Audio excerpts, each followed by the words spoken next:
Good morning. It's March 24th, and we're in Luke chapter 6 here.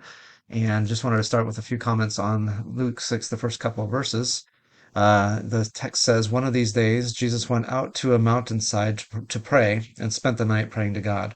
When morning came, he called his disciples to him and chose 12 of them, whom he also designated as apostles." I think it's interesting in a couple of levels. First of all, that Jesus went and prayed on a mountainside all night long. If you've been with me to Israel, you know that mountainside is likely Arbel. It's overlooking the Sea of Galilee. And I imagine that Jesus went up there often to pray for the people to whom he was ministering. And it's interesting, I think, that he is probably praying that night specifically about these he's going to call to be his apostles, as it says here. I don't know that these are being called as we might think about it when he's going around the sea and calling them away from their boats. It sounds like they've already been following him as disciples, but now he's going to commission them at a greater level to be apostles here. So he's making them special kinds of disciples.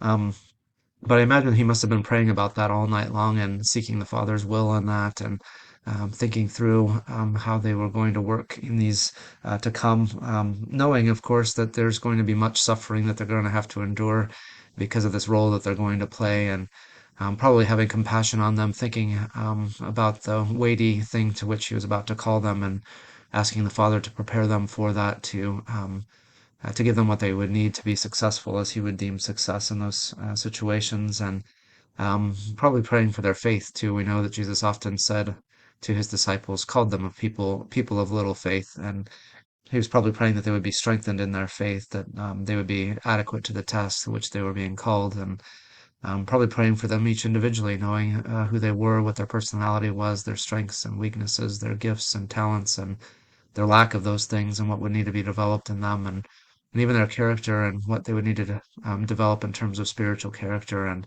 fruit of the Spirit in their lives. And so I imagine that was a long time to pray for them and think through those things for them. And it's a reminder to me to be praying for the people that are in my life too.